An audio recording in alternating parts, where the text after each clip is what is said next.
Welcome back, travelers, to Legendary Lore, where we will be considering the story of Arlinn.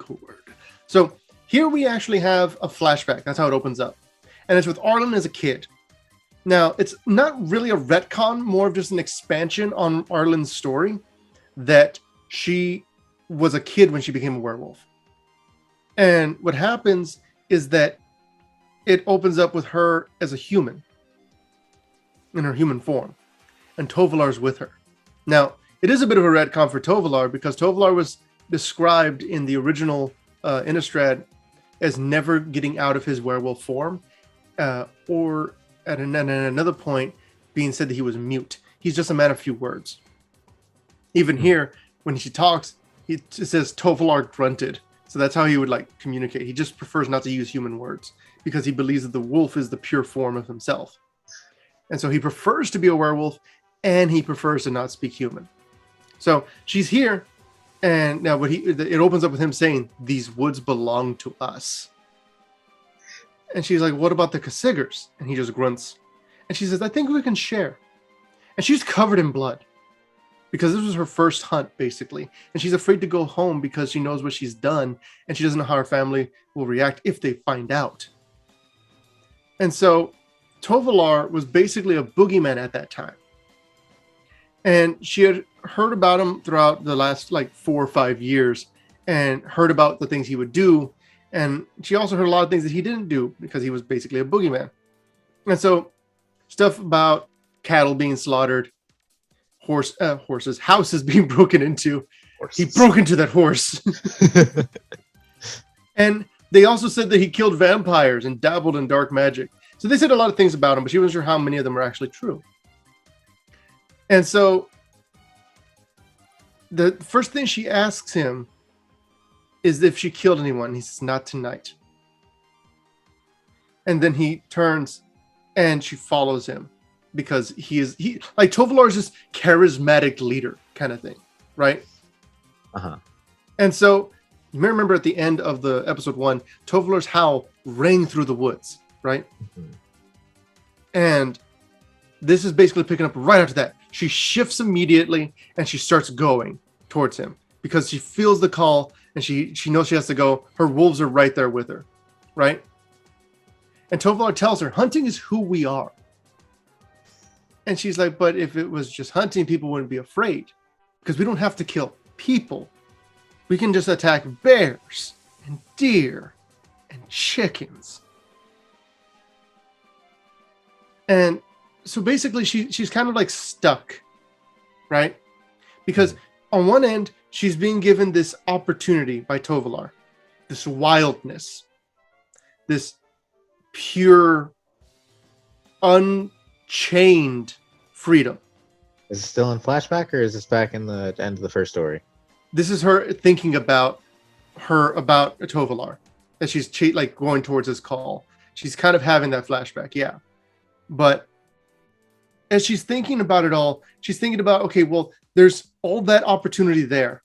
But then there's, and apart from that, she would be leaving behind all the holy symbols, all the rituals, all the weakness, all the fear of being a human. But at the same time, she'd be giving up on the human connections, the things that make her human, the ability to care for others, to protect others, as opposed to being a destroyer. There's a give and take, right? And so she's constantly struggling between those two things. And we saw that in the original story with Arlinn, where she encounters the Helena and Alana, where she says that as long as they stay out of the forest, she won't have to kill them, but that she will. Because that's a thing that werewolves don't really do. They don't give warnings. They're animals. They try to be animals, right? Yeah. And so she starts thinking about her first hunt. And thinks about how when she's a human, her eyes don't see the way a wolf does. Because when she's a wolf, she can see the grubs in the underbrush. She can smell the blood in the air from miles away. She can taste the night with her tongue. Right? And as a human, she can't. As a human, she can't just see darkness. She sees the night. And she realizes that with Tovalar, she can be basically anything. And she reaches Tovalar in the present. And she sees that there's just a ton of people, a ton of wolves behind her, huge wolves.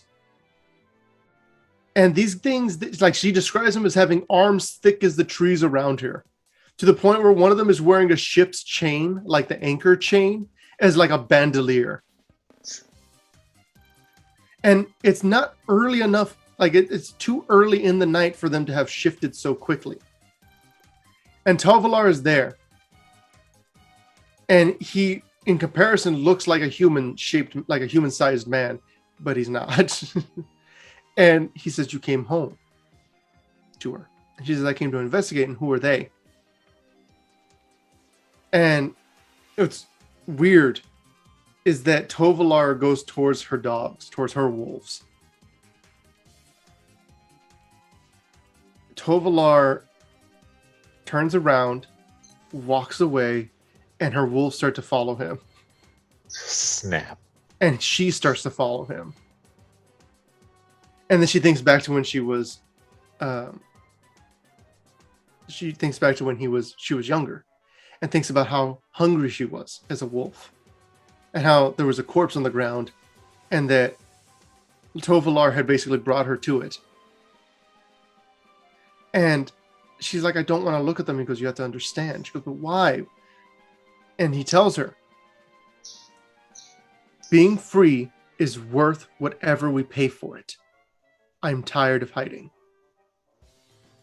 And Arlinn thinks about, like, that was all she wanted, was to just hide away and not be seen. And then as she follows Tovalar, she sees there's even more wolves behind her. If you look at the artwork on the spell that turns it into night, midnight, how? You know what I'm talking about. The red-green sorcery turns it to night, not moon mist, but the other one, the current one. Actually, the artwork shows Tovalar, like it's a massive Tovalar, and then a bunch of wolves behind him. Yeah. And as she smells them, she's like, this isn't the Mondrian pack. Because you may remember the Mondrian pack was what Tovalar led in the past. Yeah. The Mondrian pack is gone.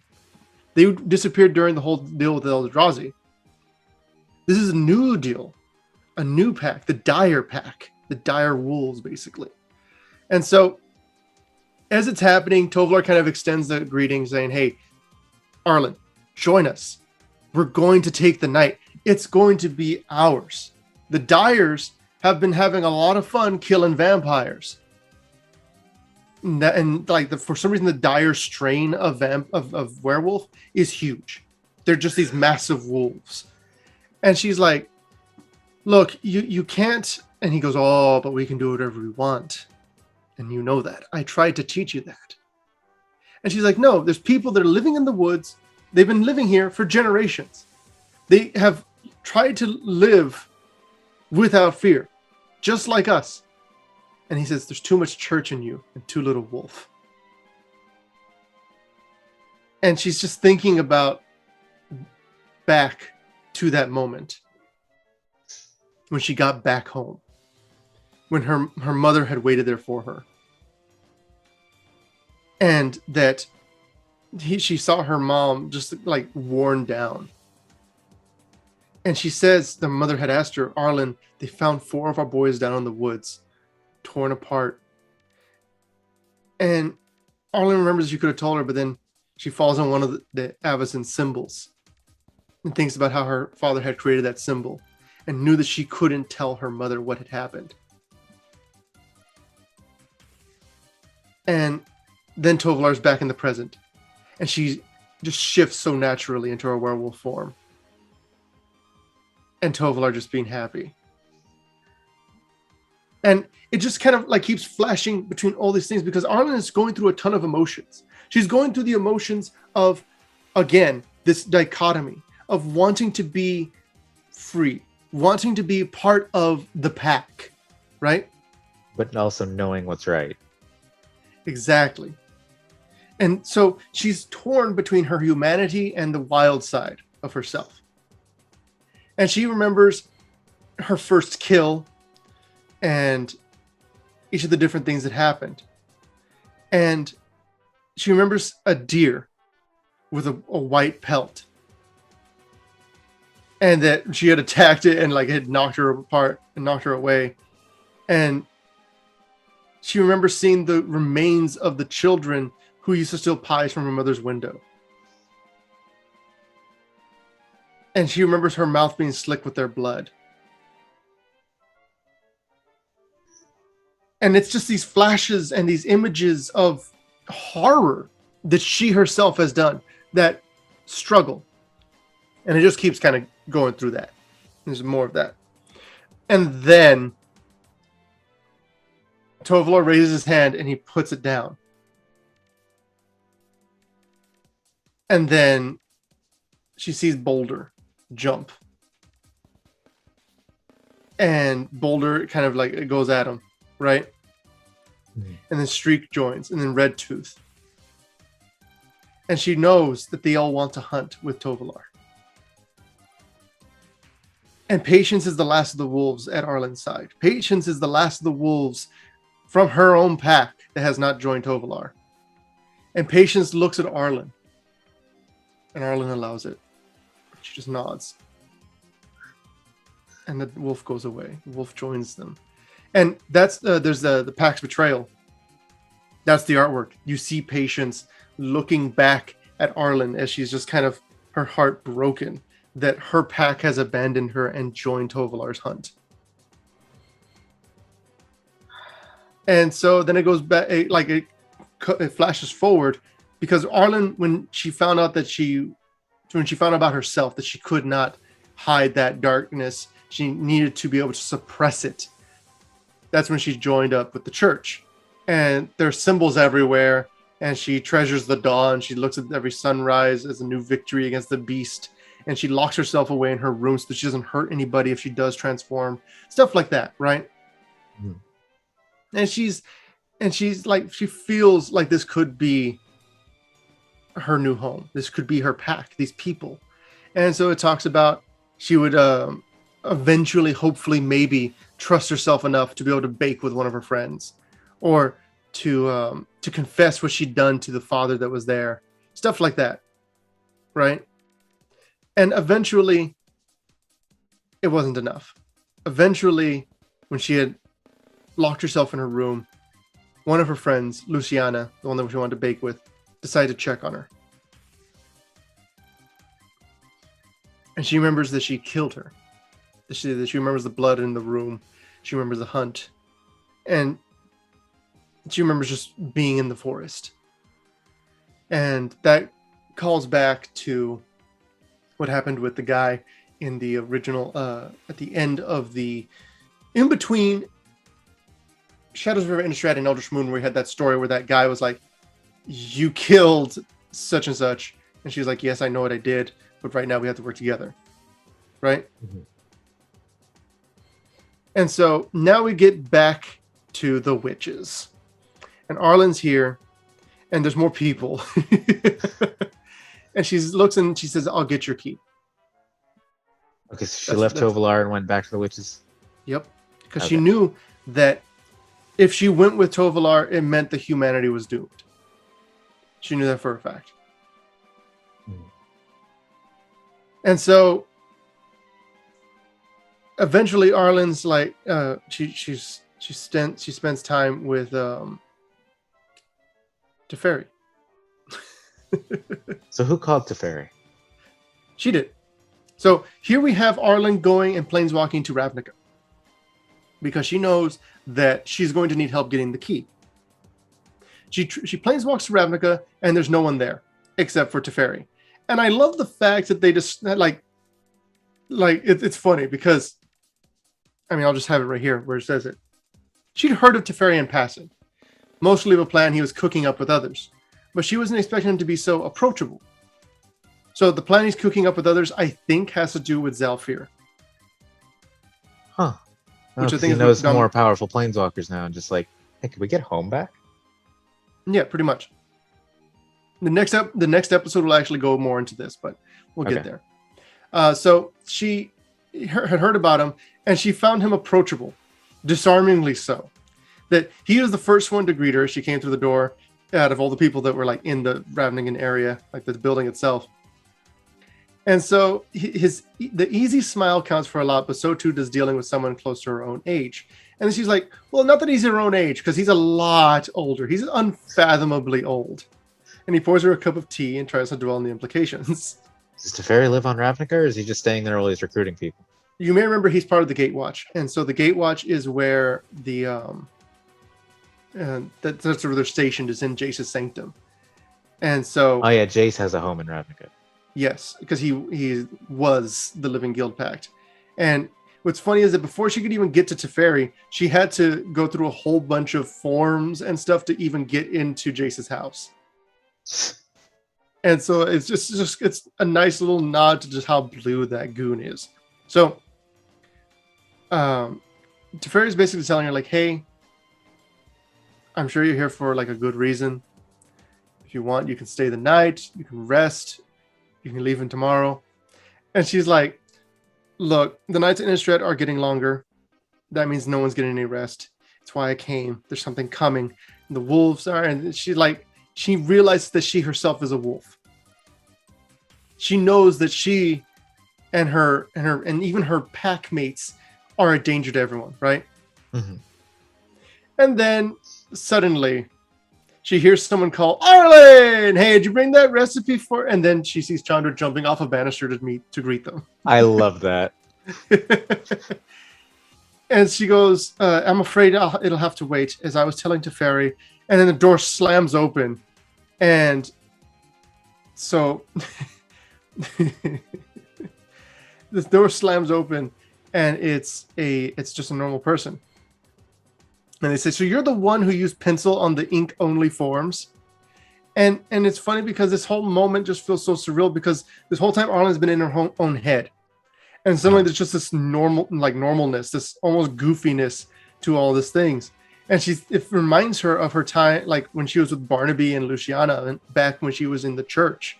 It's like watching the Avengers get shawarma. Yeah, exactly. And so Arlinn basically allows herself to laugh at this moment, because she notes that humans can run in packs too. And so it's through all this that the Gatewatch decides, okay, we're going to help you.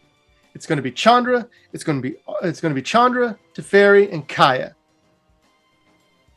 And so that also the normal human earlier, that was Kaya, by the way. Uh-huh. So those three members of the Gatewatch are the ones that are coming to help. It's weird hearing of Kaya as a normal human too, because she's an assassin, but now she's just a good guy who's with these goons. Yeah, pretty much. She fights especially ghosts. After the Kaldheim story. Check out our legendary lore on Kaldheim. It gives so much characterization to Kaya, and a lot of the transformation I'm mentioning here is what happens there. And so basically when they get here, Arlinn kind of debriefs them on everything that's happening, right? And there's a lot more humans, and there's now Cathars as well. So the Sigardian Church is actually supporting the witches in bringing back the day. That's cool. Yeah. And what's funny is that you remember Adeline? The card Adeline? Well, this is her first introduction in the story. And this is how Arlinn introduces them. The Cathar goes up and is like, Arlinn Cord, I take it.